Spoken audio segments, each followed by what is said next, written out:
salam bahagia, salam guru penggerak menjual-jual. Jadi kami di sini CGP Angkatan 8 dari Tanah Karo. Kami akan memperkenalkan diri kami. Saya Dwi Seri Artika Purba. Tempat mengajar saya di SD Negeri 044832 Desa Lingga, dan akan dilanjutkan oleh rekan yang di samping saya. Perkenalkan, nama saya Eva Heleni Julieta Purba dari SMK Negeri 1 Merdeka. Perkenalkan, nama saya Elsa Margareta Pujiting, unit kerja SD 040467 Lingga. Jadi adapun pertemuan kami pada hari ini, kami akan mempraktekkan mengenai supervisi akademik yang akan kami tunjukkan di video kami tersebut. Terima kasih, selamat menyaksikan. Bagaimana kabarnya hari ini? Lumayan baik lah Bu, 100% baik. Keadaan di rumah tadi bagaimana Bu? Ya syukur puji Tuhan Bu, semuanya dalam keadaan baik. Tadi mau berangkat ke sekolah, semangat ya Ibu ya? Semangat Bu. Iya, jadi katanya Ibu akan melakukan coaching dengan teman rekan sejawat ya Bu ya? Iya. Oke, jadi sebelum Ibu melakukan coaching dengan rekan sejawatnya, saya ini membuat persiapan dulu kepada Ibu. Nah, jadi di sini untuk melakukan coaching itu ada beberapa pertanyaan yang akan saya sampaikan kepada Ibu. Apakah nanti Ibu siap untuk menjawabnya? Siap. Oke, pertanyaan yang pertama. Kompetensi apa yang ingin kita lakukan dalam pertemuan ini? Yang ini saya lakukan Bu, kompetensi penilaian coaching untuk alur kita. Jadi kira-kira bagian mana yang nantinya Ibu ingin saya amati? Yang ingin saya untuk Ibu amati itu bagian alur delta dan ekspresi saya saat melakukan supervisi. Oke, jadi Ibu berharap nanti ketika Ibu melakukan coaching dengan rekan Ibu berharap saya mengamati Ibu di bagian alur ceritanya serta bagaimana ekspresi Ibu nanti pada saat melakukan teknik coaching tersebut. Ya, nanti saya akan lakukan.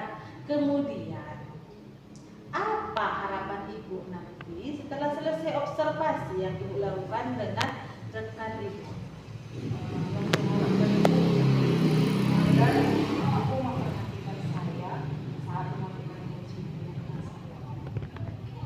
Jadi saya mengamati Ibu serta memberikan penilaian nanti kepada Ibu untuk masukan. Seperti itukah harapan Ibu? Iya. Untuk majukan Ibu ke depannya. Oke, kalau begitu nanti ketika Ibu melakukan coaching dengan rekannya, saya akan melakukannya. Saya akan mengamati Ibu bagaimana alur ceritanya, bagaimana ekspresinya, serta bagaimana pertanyaan Ibu kepada rekan Ibu. Apakah itu pertanyaan yang berbobot atau apakah itu pertanyaan yang terbuka kepada rekannya. Oke Ibu, silakan melakukan tindakan coaching kepada rekan sejawatnya. Silakan. Terima kasih Bu.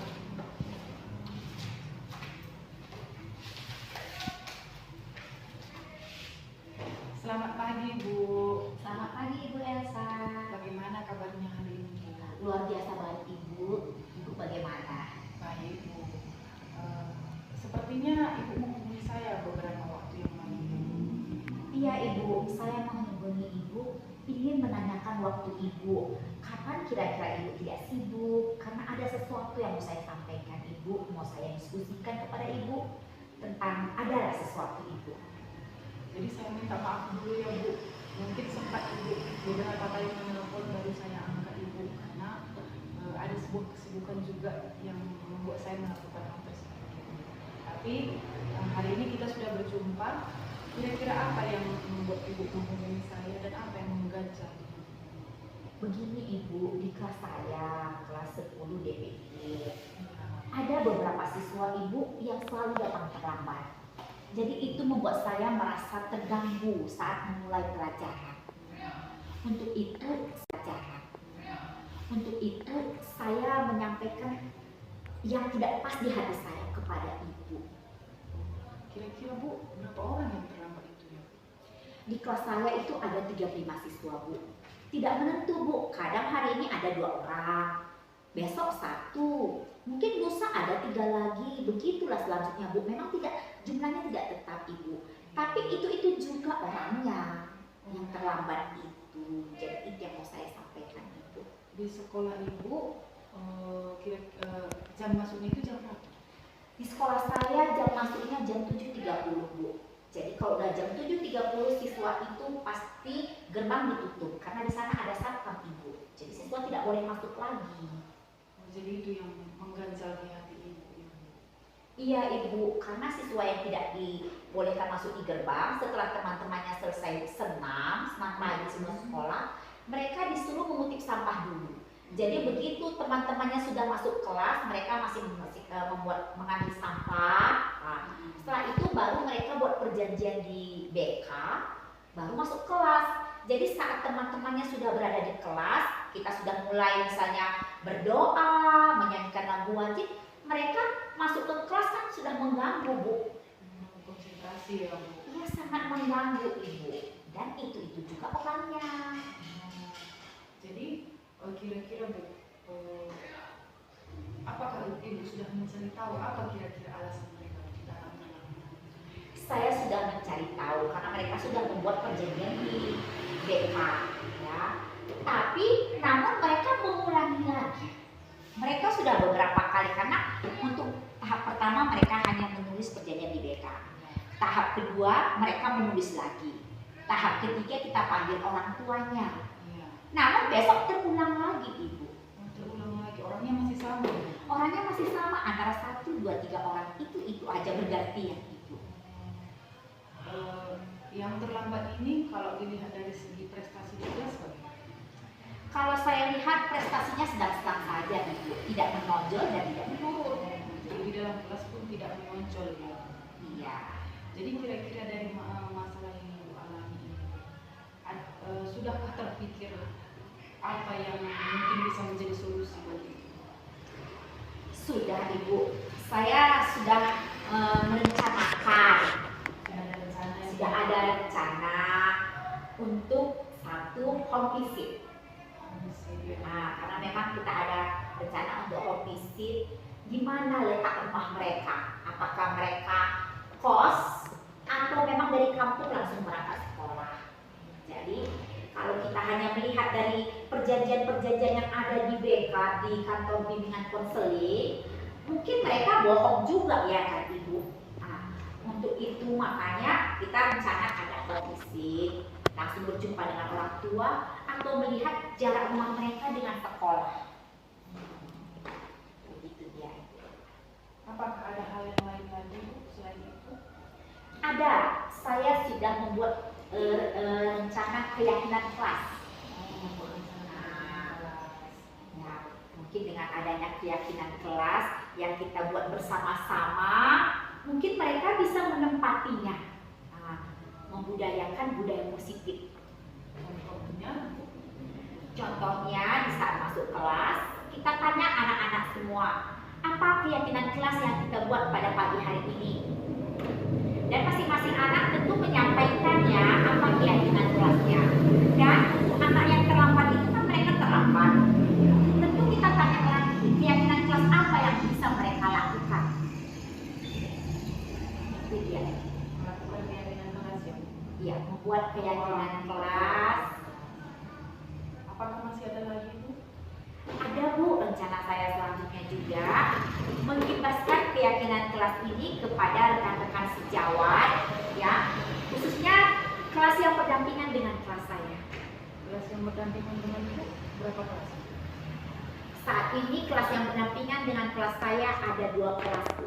Kelas apa? Sebelah kanan kelas saya itu kelas 10 TKP, itu teknik konstruksi perumahan. Kalau yang kelas sebelah kiri dari kelas saya itu 11 TKR teknik kendaraan ringan. Berarti ada 3 yang ingin dilakukan ke depannya ya? Ya, ada 3. Dari ketiga ini Bu, kira-kira ada nggak nanti hambatannya ketika ibu melakukannya? Saya sudah menghayalkan Bu, bahwa memang pasti nanti adanya kira-kira hambatan yang harus saya hadapi. Pertama dulu dari siswa saya sendiri Bu, karena kadang anak-anak saya mungkin di kelas saya sudah oke, namun di kelas sebelah kiri dan kanannya itu ada pengaruhnya juga kepada kelas saya. Maklumlah Bu, sekolah saya kan sekolah teknik kejuruan yang umumnya siswanya laki-laki semua. Dan latar belakangnya semua saya lihat dari kampung semua Ibu. Iya Ibu. Jadi kan istilahnya masih ada pengaruh bagaimana mereka di kampung dengan suka-sukanya. Begitu mereka masuk kota, mereka terkejut sendiri. Ya, jadi rasa keakuannya masih ada. Untuk itulah saya buat tadi keyakinan kelas. Adakah hambatan yang lain Bu selain itu? Hambatan yang lainnya itu dari rekan sejawat sendiri Ibu. Bagaimana? Nah, karena sampai saat ini yang saya alami kan Ibu, kemarin saja saya ajak teman saya menyanyikan anak-anak siswa sebelum saya masuk ke kelas, saya ajak menyanyikan lagu wajib. Ada rekan sejawat bilang, kita kan guru teknik kejuruan, kita bukan guru seni suara, kok kamu ajak anak-anak bernyanyi, udah berapa menit dimakan untuk bernyanyi. Itu pun sudah merupakan hambatan ya. Rekan sejawat. Ya, rekan sejawat. Selain itu ada lagi? Tadi yang saya alami saat ini, hambatan pertama dulu dari siswa saya sendiri, kemudian dari rekan sejawat. Kalau yang dari lainnya saya rasa tidak ada Bu. Hanya itu ya Bu. Itu ya sampai saat ini yang saya lihat ya Bu, saya alami. Jadi dari hambatan itu, kira-kira apa yang akan dilakukan untuk mengantisipasi hambatan? Untuk anak-anak didik ya tadi itu saya buat keyakinan kelas. Kemudian mengajak siswa kiri dan kanan saya berkolaborasi, menyediakan waktu untuk mereka apa itu keyakinan kelas, apa gunanya untuk mereka, karena mereka yang membuat, itu bukan peraturan yang saya buat. Kemudian untuk rekan sejawat, saya membuat komunitas praktisi tentang budaya positif. Saya mau bentuk itu, yang saya mulai dulu dari MGMT. Jadi kira-kira kapan ini dilaksanakan? Kalau keyakinan kelas kepada siswa besok pagi pun sudah bisa saya laksanakan. Jadi saya Karena membuat keyakinan kelas itu kan tidak perlu kita membuat RPP Bu. Besok pagi begitu masuk di kelas, kita bawa siswa kita berdoa, kita bawa mereka menyanyikan lagu wajib. Setelah itu kita tanya keyakinan kelas apa yang kita buat pagi ini untuk agar pelajaran kita berjalan dengan lancar. Tidak ada lagi siswa yang terlambat. Karena saya akan terangkan, dengan adanya siswa yang terlambat, maka siswa yang lain itu akan rugi. Waktu untuk menasehati yang terlambat, menyuruh yang terlambat mengutip sampah, itu kan sudah terganggu kepada proses belajar dan belajar yang lainnya. Berarti eksekusinya langsung ya Bu? Iya. Langsung. Namun untuk rekan sejawat, tentu saya harus berdiskusi juga dengan kepala sekolah, ketua jurusan. Mengingat sekolah saya SMK Ibu, itu kan banyak jurusan Ibu. Jadi kita harus, guru bidang studi tidak langsung merencanakan sesuatunya dengan spontan Ibu. Harus diskusi dulu dengan ketua jurusan. Dari ketua jurusan dia ke PKS kesiswaan dan PKS kurikulum. Baru paling atas kepala sekolah. Itu dia alurnya kalau manajemen di sekolah saya ini. Sungguh luar biasa ya Ibu ya, dari permasalahan yang Ibu alami dan solusi-solusi dan jalan keluar yang sudah Ibu pikirkan. Mudah-mudahan semua itu bisa terlaksana dengan baik sehingga kedepannya nanti tidak ada lagi anak-anak kita yang terlambat datang ke sekolah dengan melaksanakan budaya positif yang baik. Jadi untuk hari ini saya sangat mengapresiasi apa yang Ibu lakukan. Semoga kedepannya kita akan menjadi pendidik yang lebih baik lagi, dan untuk perkembangan yang Ibu lakukan mungkin akan saya pantau lagi di lain waktu dan kita bisa berjumpa di lain waktu lagi.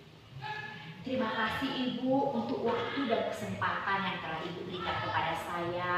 Begitu juga ada tadi respect ibu, apresiasi ibu kepada saya. Ini sangat luar biasa ibu, sehingga saya tidak merasa sendiri untuk memikirkan bagaimana perubahan yang bisa dilakukan anak-anak kita ke depannya.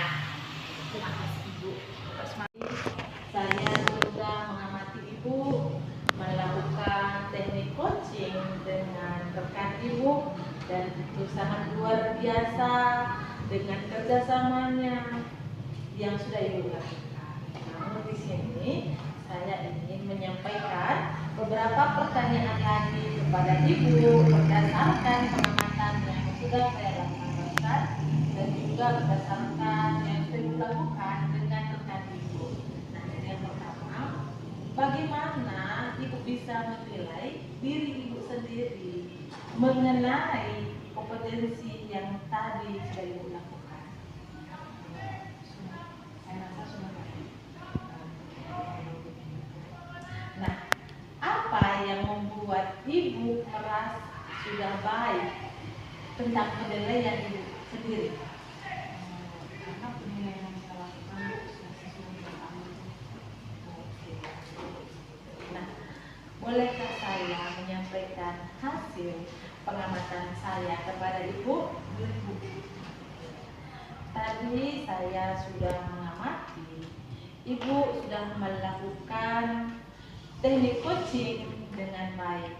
Tadi berdasarkan pengamatan yang saya lihat, ibu sudah melakukannya dengan luwes, memberi pertanyaan yang terbuka, yang tidak menutup semangat dengan rekannya, dan juga dapat menggali informasi dari rekannya. Itu sangat luar biasa bu. Ibu dapat memberikan pertanyaan yang berbobot, memberikan pertanyaan yang terbuka terhadap rekannya. Bagaimana pendapat ibu setelah mendengar pernyataan saya ini? Saya sangat berterima kasih atas Namun ibu, saya juga melihat hal-hal yang masih bisa dikembangkan. Nah, misalnya tadi saat ibu mengidentifikasi masalah. Nah, saya tadi mengamati ibu melakukan pekerjaan yang lain. Nah, seperti menulis beberapa kalimat. Nah, dalam strukturnya, dalam coaching itu kita tidak boleh menuliskan. Kita harus fokus kepada rekan kita dan merespon rekan kita. Nah, di samping itu juga tadi saya melihat ada beberapa titik fokus ibu yang mulai menurun. Nah, kemudian suaranya juga supaya ditegaskan ya bu ya. Dalam kita coaching itu suara kita harus tegas, karena si rekan kita ini berharap kita itu bisa memberikan yang terbaik kepada rekan kita. Jadi bagaimana pendapat ibu tentang pernyataan yang saya berikan ini kepada ibu? Saya sangat berterima kasih Bu, dan saya minta maaf juga karena tadi saya melakukan kegiatan yang lain sama teman saya bisa untuk depannya saya tidak Memang itu kalau diberi masukan itu kita jalankan untuk pengembangan diri kita sendiri. Nah, jadi bagaimana menurut ibu tentang kegiatan kita hari ini? sangat luar biasa ya Bu. Banyak manfaat yang saya dapatkan dari kegiatan kita hari ini, dari cara kita berbicara, cara kita menanggapi teman kita, menggali informasi dari teman kita, bersikap santai, lurus, tidak kaku. Jadi ini semua adalah bekal kita untuk menjadi pemimpin yang lebih baik. Misalkan mencerdaskan anak bangsa. Jadi pengetahuan kita harus selalu kita tambah. Kita harus menerima masukan-masukan dari rekan kita dan melakukannya dengan sesegera mungkin. Jadi kalau begitu ibu tetap semangat dan tetap lakukan janjinya dengan si kawan supaya melakukan kembali tentang coaching ini, dan saya berharap apa yang sudah saya sampaikan saat ini tidak terulang kembali oleh ibu. Tetap semangat. Salam guru.